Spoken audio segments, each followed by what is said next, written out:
Première à Passepébiac. Un spectacle de Robert Lepage est repris par une autre compagnie en tournée ici, Vinci. Première d'un théâtre-image présenté au Centre culturel et première dans un tel univers artistique pour les jeunes étudiants en théâtre. Vous vous habituez de voir du théâtre avec autant d'images, des éclairages comme de la photographie un peu?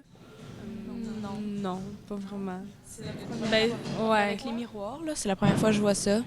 Comme diviser la scène en 3 parties. 4 parties plus. Puis de voir la traduction en haut, c'était une première fois aussi? Des fois, c'était un peu mélangeant là, de regarder l'acteur puis suivre les sous-titres en même temps.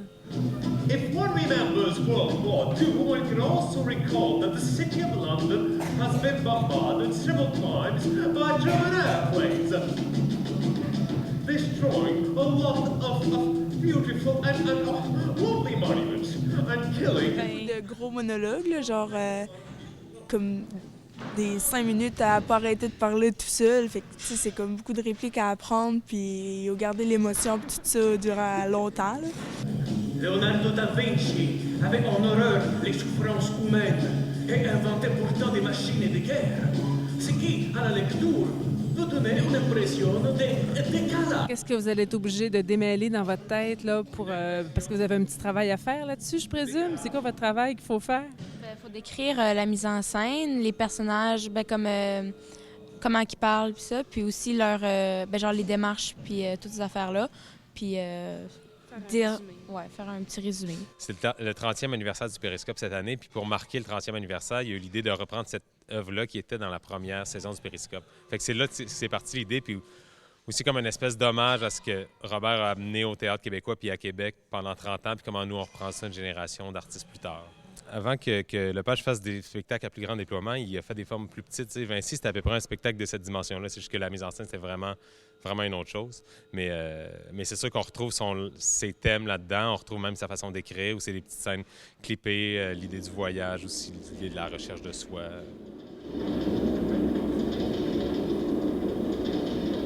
Vous êtes deux. Est-ce qu'à l'origine, c'était pas un seul acteur qui était là? Oui, c'était un seul acteur, c'était Robert Lepage qui faisait tous les personnages. Mais dans cette version-là, le metteur en scène a trouvé intéressant de distancier le personnage du guide, qui est plus quelqu'un d'intemporel, qui est plus justement qui est un peu en dehors de l'histoire et qui sert justement de guide pour le personnage principal.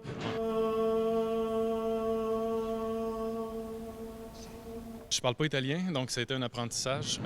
J'ai eu le texte avec la traduction française à côté et j'avais un enregistrement audio de quelqu'un qui parle italien qui fait le texte. Donc moi, ça m'a permis d'apprendre le texte avec les bonnes intonations et comme ça d'être plus crédible dans le texte en italien. Una motivazione. Qual è la motivazione dell'artista? En fait, il nous a vraiment donné carte blanche pour faire ce qu'on voulait. Il voulait nous rencontrer une fois pour nous dire ce qui avait été à la base de l'écriture du spectacle, pourquoi il avait fait ça, qu'est-ce qu'il y avait en dessous. Puis après ça, on a rajouté très peu d'affaires, en fait. Il y a comme dans la scène à la National Gallery qu'on a rajouté un petit bout de texte.